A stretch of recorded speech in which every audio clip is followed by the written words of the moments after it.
What's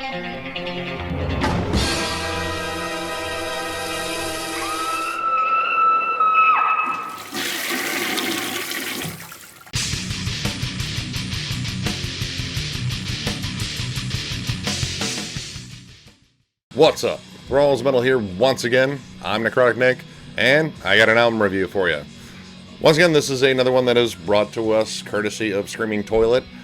Again, fun site, lots of cool podcasts, reviews, all sorts of cool stuff for pop culture junkies like myself and hopefully all of you. So today I am reviewing the debut full-length from Alkhimya, I think that's how you pronounce it, with their album Emergence. This came out, I believe, back in August on Sleazy Rider Records out of Greece. This band is from France. They formed in 2013.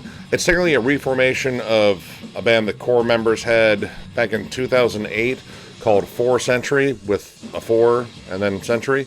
And they sort of changed their style from goth rock to, as described, atmospheric black/death metal, according to Encyclopedia Metal.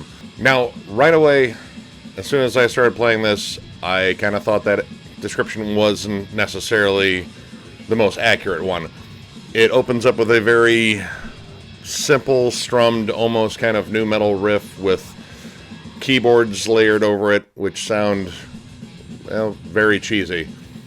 This is not what I expected right out of the gate. You know, I figured atmospheric, we're going to have a lot of cool tremolo strumming, some dissonant melodies, all that stuff to kind of build that dark atmosphere, and what you're greeted with is decidedly less than that. Now, it's pretty much carried by this breakdown and this very generic riff for a good chunk of it. The vocals come in, and they're pretty decent. They're kind of a standard, almost melodic death metal roar.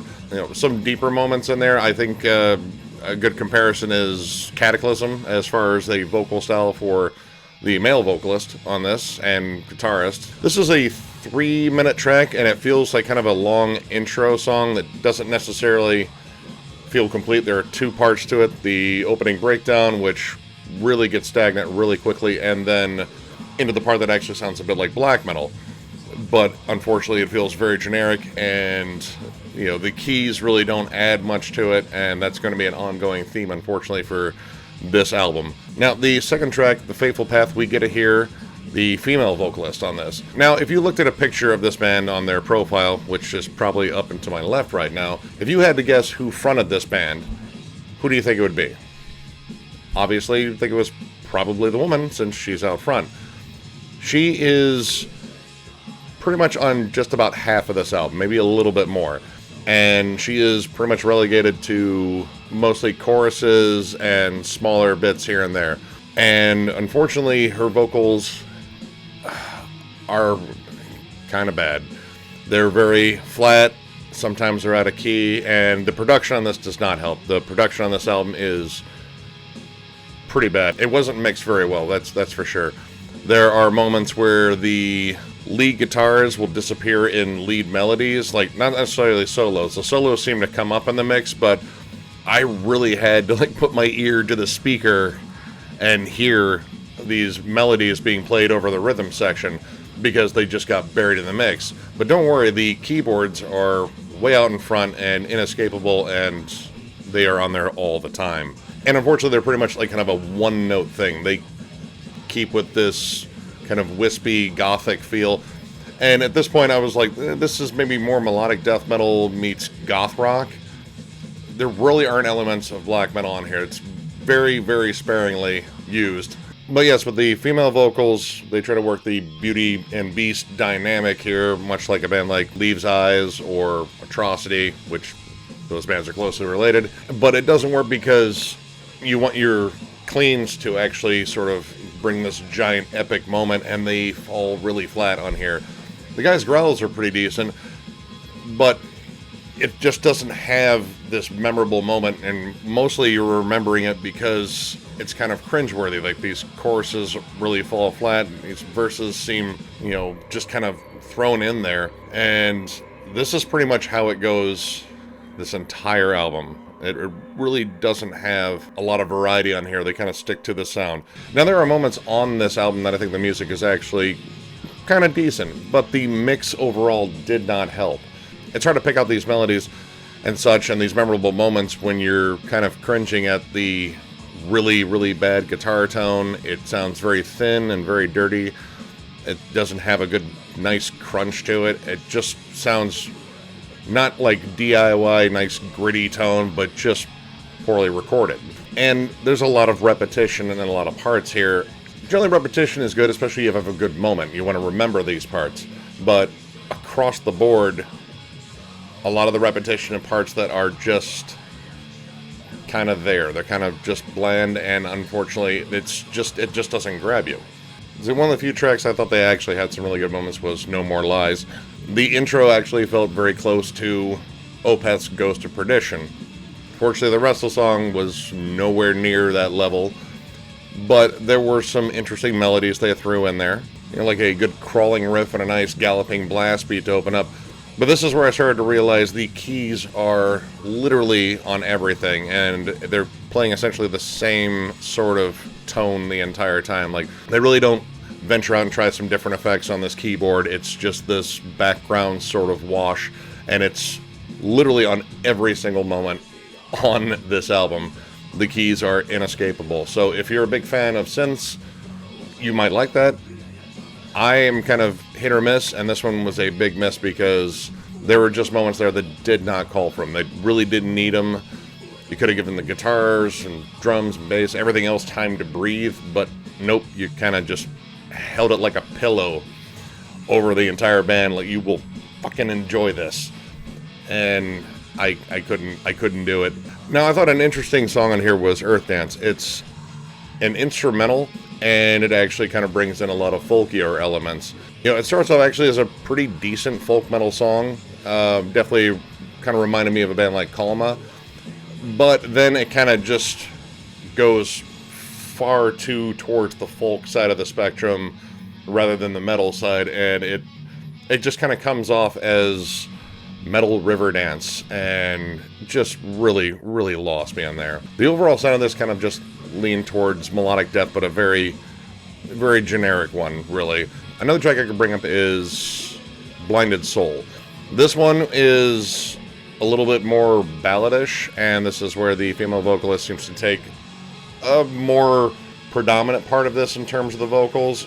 It's kind of balladish, but unfortunately, with the cleaner guitars in the background, her vocals end up very exposed, and once again, her vocals just aren't strong enough to really carry the song, to really give it the emotional impact that I'm sure they wanted to go for.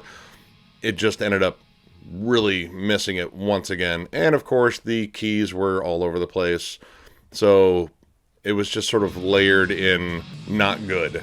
Another kind of cringy decision on this song too is the pre-chorus comes over a, once again, kind of nu metal breakdown with an almost rap-like cadence to the vocals.